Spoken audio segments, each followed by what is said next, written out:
Joël Le Squarnec et ses carnets, Dominique Pellicot et ses vidéos, et maintenant Christophe B, mis en examen pour des viols avec torture qu'il a filmés à Bordeaux.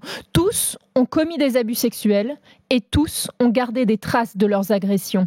À la manière des collectionneurs, ils consignent minutieusement ces photos, ces vidéos ou ces récits d'agression sur leur ordinateur, jusqu'à ce que la police mette la main sur ces fichiers. À Bordeaux, 4 hommes viennent d'être mis en examen. On les soupçonne d'avoir commis des viols. Au total, 5 victimes ont été recensées. Et c'est grâce à des dizaines de vidéos retrouvées chez Christophe B, le principal suspect, que les auteurs ont pu être identifiés. Pour quelles raisons certains auteurs d'abus sexuels gardent des preuves de leur passage à l'acte ? Qu'est-ce que cela révèle de leur psychologie ? Je suis Elisa Tranin et vous écoutez un nouvel épisode d'Affaires suivantes, le podcast inédit. Elisa Fernandez, bonjour. Vous êtes journaliste police-justice à bfmtv.com. Gaëlle Saint-Jalme, bonjour. Vous êtes psychologue clinicienne et sexologue. Bonjour. Et vous intervenez notamment auprès des auteurs et des victimes d'infractions sexuelles. Merci d'être avec nous. Merci d'avoir répondu à notre invitation. Dans un instant, on reviendra avec vous sur les raisons qui poussent les agresseurs à collectionner des preuves de leur passage à l'acte. Mais avant tout, Elisa, vous allez nous faire un petit rappel des faits. 4 individus ont récemment été arrêtés, mis en examen en Gironde, et on les soupçonne de viol avec actes de torture et de barbarie. Oui, ils viennent tout juste d'être mis en examen. Ils ont été placés en détention provisoire. L'enquête, elle a été ouverte il y a près d'1 an et demi maintenant. C'est l'une des victimes de ces viols qui a décidé de porter plainte en novembre 2023.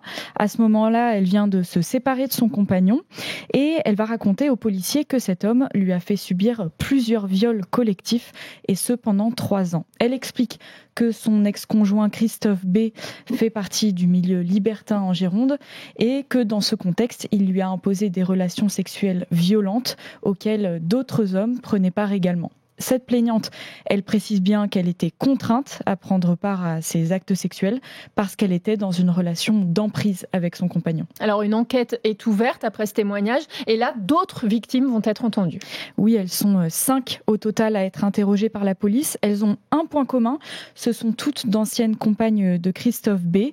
Elles ont entre 45 et 67 ans et elles racontent toutes avoir subi des scènes comparables à celles décrites par la première plaignante, à savoir des viols collectifs qui ont été commis entre 2011 et 2023, donc pendant une période de 12 ans.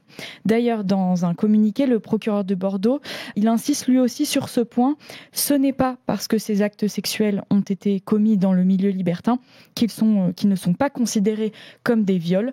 Et selon le parquet, l'enquête, elle montre très clairement que ces femmes, elles n'ont pas donné leur consentement. Et ça, on va peut-être le voir dans les vidéos, justement, parce que c'est grâce à ces vidéos que les enquêteurs peuvent le prouver. Exactement, ce que les plaignantes vont expliquer aux enquêteurs, c'est que toutes ces scènes de viol, elles ont été filmées par Christophe B. Et cette indication, elle va évidemment aider les enquêteurs parce qu'une perquisition va être organisée chez le principal suspect et qu'ils savent que potentiellement, ils vont retrouver des vidéos de ces viols. Et ça ne loupe pas. Pendant la perquisition, ils retrouvent un disque dur caché dans un coffre-fort à son domicile. Et sur ce disque dur, ils vont découvrir des dizaines et des dizaines d'enregistrements qui permettent d'étayer les témoignages des 5 ex-compagnes qui ont été entendues. En visionnant ces films, les enquêteurs vont établir d'une part que Christophe B organisait ses tournages dans divers endroits. Ça pouvait être chez lui, comme ça pouvait être dans des clubs libertins, même sur la voie publique à Bordeaux. Dans certains cas, ça prenait place aussi dans d'autres départements, comme l'Hérault ou comme le Gard.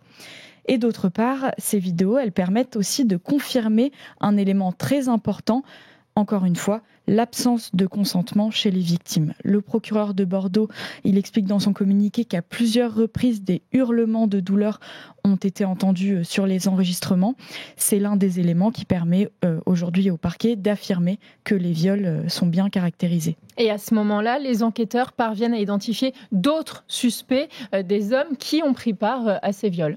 Oui, Christophe B, c'est le premier à être interpellé en juillet 2024, mais vous l'avez dit Elisa, ce n'est pas le seul à être soupçonné dans l'enquête.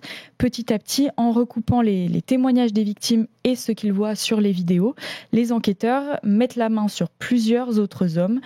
et ça aboutit le 9 avril dernier à une grosse opération d'interpellation dans ce dossier, et cette opération, elle a permis la mise en examen de 3 autres individus en plus de Christophe B.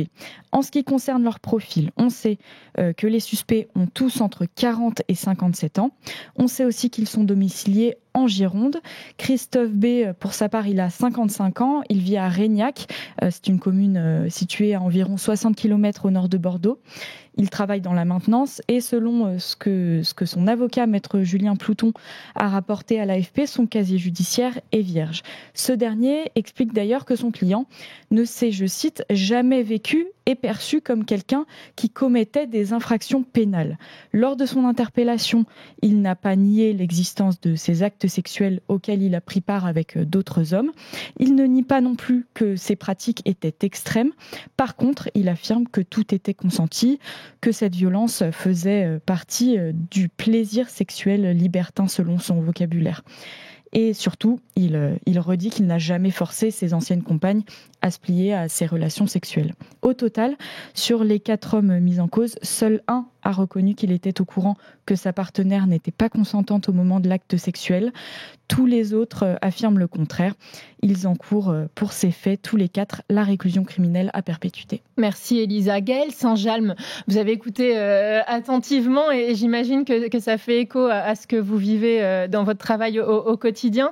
Je rappelle que vous êtes psychologue, clinicienne et sexologue et vous êtes co-auteur aussi de l'ouvrage « Ces hommes parmi nous, soigner les auteurs de violences sexuelles ». D'abord, plus généralement, est-ce que c'est quelque chose de courant chez ces auteurs de garder des traces des agressions, que ce soit des vidéos ou des écrits d'ailleurs ? Ce qu'on retrouve, j'allais dire presque dans l'histoire des violeurs ou des tueurs en série, enfin plutôt sériels, on peut retrouver effectivement des espèces de... C'est le cas chez Michel Fourniret. Tout à fait, de traces de... Ils ont besoin de conserver des traces de leur passage à l'acte comme un peu des trophées en quelque sorte de ce qu'ils considèrent être des exploits en fait. Donc c'est quelque chose, oui, que l'on retrouve dans l'histoire de ces auteurs, de ces infracteurs.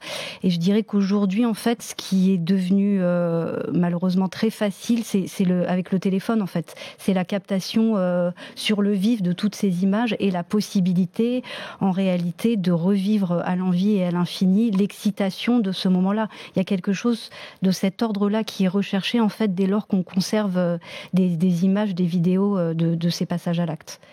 Voilà.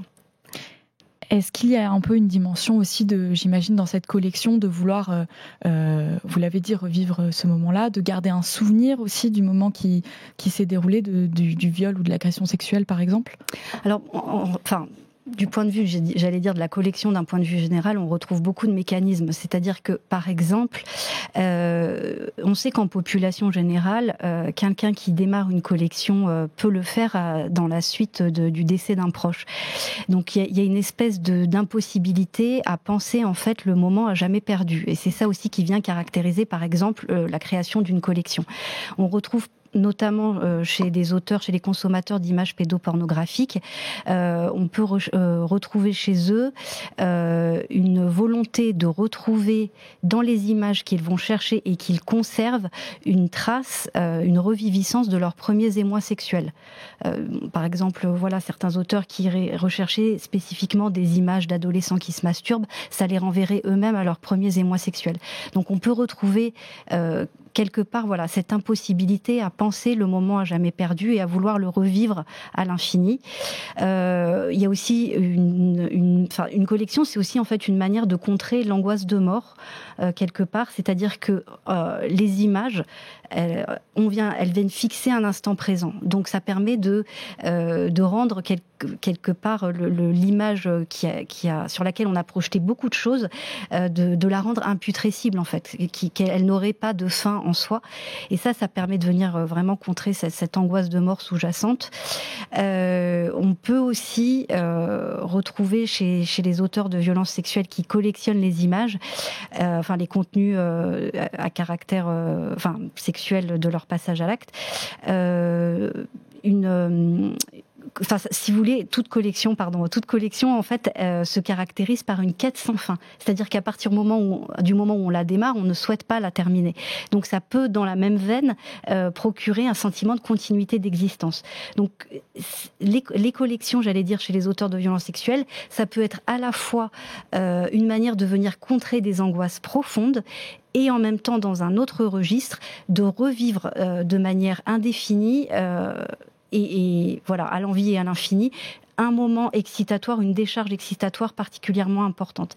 Et on retrouve aussi chez certains auteurs la nécessité, j'allais dire, de collectionner des trophées, en fait, des trophées de chasse. Parce que dans la collection, il y a aussi toute la phase de traque qui est en elle-même déjà excitatoire.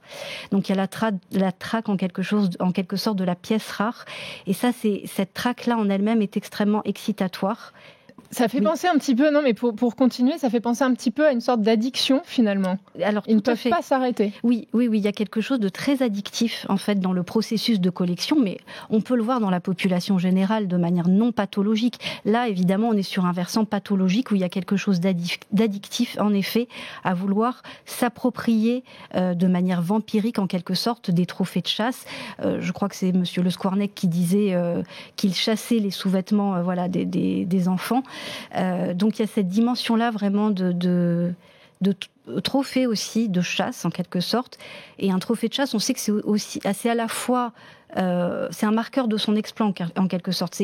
On l'exhibe à la fois à soi-même, mais aussi on l'exhibe aux autres. Donc ça permet aussi finalement ces collections, quelque chose de l'ordre de la valorisation narcissique pathologique, où on se sait détenteur finalement d'une collection en quelque sorte rare de par la qualité et ou la quantité de son contenu. Quand on prend en charge des auteurs qui sont dans des réseaux, par exemple pédocriminels, là il y a une espèce de coexcitation et de coémulation en fait à s'échanger ce type de contenu.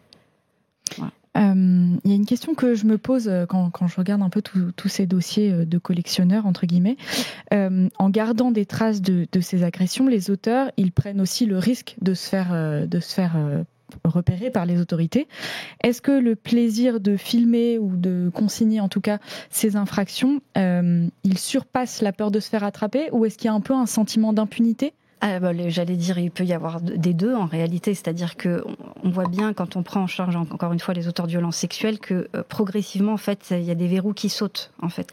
Ils mettent en place des petites infractions et puis plus effectivement ils se sentent en confiance, plus ce processus un peu addictif s'installe et plus il y a ce sentiment d'impunité qui leur permet d'aller toujours plus loin.